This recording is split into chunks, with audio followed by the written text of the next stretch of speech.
La guerre, c'est une chose sérieuse pour un État. Ces mots nous rappellent que la stratégie est une science qui nécessite sagesse et discernement. Nous sommes au cœur de la Chine antique, il y a plus de 2500 ans.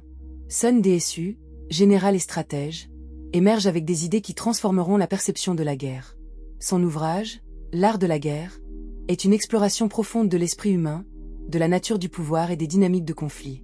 Ce livre ne prône pas la confrontation directe, mais enseigne à choisir le chemin le plus sage, à éviter le combat quand c'est possible.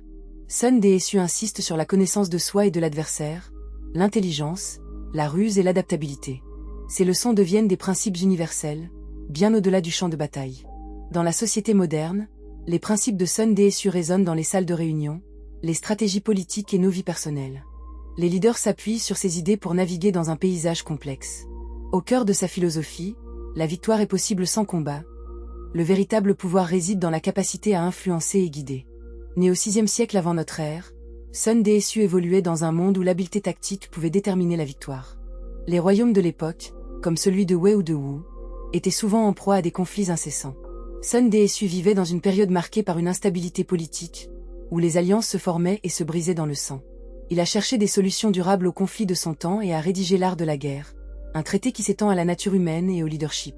Sun Tzu affirmait que si vous connaissez l'ennemi et vous-même, vous n'avez à craindre aucun résultat dans 100 batailles. Les batailles de l'époque étaient souvent des spectacles de désespoir et de bravoure. Imaginez un champ de bataille embrumé par la poussière soulevée par des milliers de chevaux, le son des cymbales de guerre et le cri des soldats se mêlant à la clameur des tambours. Les stratèges se retrouvaient sur des pentes surplombant ces scènes chaotiques, observant le mouvement des troupes, pesant chaque décision comme un trésor. Dans ses écrits, Sun Tzu ne se contente pas de décrire des tactiques de combat, mais il propose également une réflexion sur l'importance d'une préparation minutieuse et d'une évaluation constante. Imaginez un général scrutant la carte étalée devant lui, se perdant dans ses pensées avant chaque bataille, pesant les forces et les faiblesses des deux parties. Chaque mouvement doit être calculé, chaque décision pesée avec soin. Il prônait la ruse plutôt que la force brute, soulignant que la suprême excellence consiste à briser la résistance de l'ennemi sans combattre. Sa carrière militaire, marquée par des critiques, souligne la complexité de sa pensée. Sun Tzu n'était pas seulement un militaire, il était également un penseur, un philosophe. Il savait que derrière chaque soldat se trouvait un homme, une histoire, une famille. La guerre, selon lui, ne devait pas être une simple série d'affrontements, mais un choix conscient, réfléchi. Ses écrits évoquent des scènes vividement peintes, des champs de bataille où la poussière soulève des souvenirs de courage et de désespoir. Il décrivait les tensions de la vie militaire comme un reflet de la condition humaine, où la peur de la perte se mêle à l'espoir de la victoire. L'impact de Sun Tzu sur le leadership, la gestion des conflits, et même les relations interpersonnelles est majeur. Ses idées ont traversé les siècles pour influencer des leaders du monde entier, des empereurs de la Chine à des chefs d'entreprise contemporains. Son livre a été traduit dans plus de 20 langues, et les principes qui y sont énoncés sont des manuels encore utilisés aujourd'hui. Par exemple, lorsque Mao Zedong évoquait les leçons de Sun Tzu, il ne faisait pas que citer un livre. Il ancrageait sa stratégie de guerre dans une tradition millénaire, la reliant à des concepts de ruse et d'adaptabilité. La sagesse de Sun Tzu ne se limite pas seulement au champ de bataille. Elle s'étend à la manière dont nous interagissons avec autrui. Dans un monde saturé de conflits d'intérêts, où les rivalités peuvent facilement dégénérer, ces enseignements nous incitent à repenser notre rapport au pouvoir et à la rivalité. Chaque guerrier doit comprendre que la notion de victoire ne se limite pas à un combat remporté.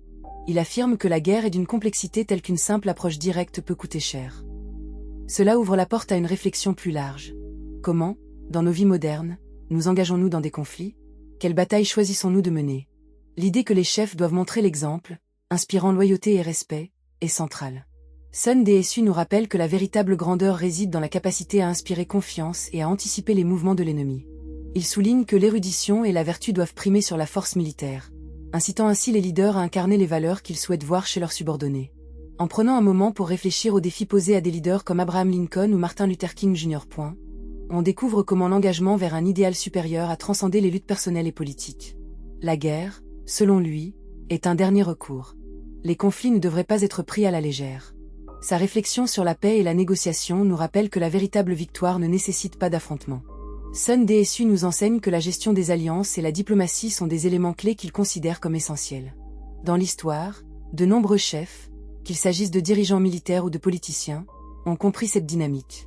Ils ont recours à des arrêts de paix stratégiques pour éviter le sanglant coup de la guerre, apprenant que parfois, le meilleur moyen de gagner est de ne pas entrer en guerre du tout.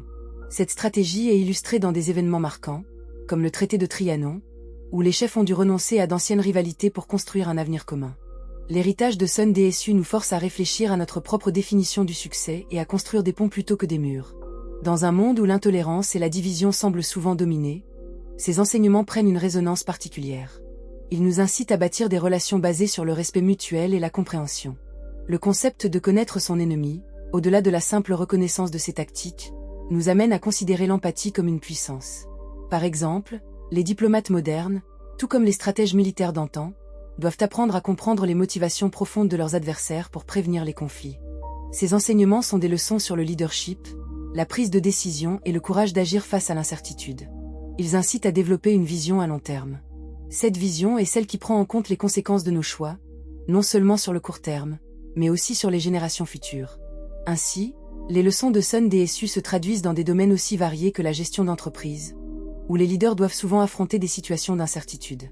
Appliquer ces principes, c'est comprendre que chaque décision a un poids et que la négociation peut souvent mener à des résultats durables. Dans les cours de management contemporain, on retrouve fréquemment des références à l'art de la guerre. Les stratèges d'entreprise l'érigent en manuel pour naviguer dans les défis de la compétitivité économique. L'œuvre de Sun DSU devient alors un miroir où se reflètent les batailles modernes de l'industrie. Par exemple, lorsque deux géants de l'automobile lancent une nouvelle gamme de véhicules, chacun d'eux se souvient des préceptes de Sun DSU. La stratégie de marque, la position des produits sur le marché, tout cela découle de cette sagesse ancienne.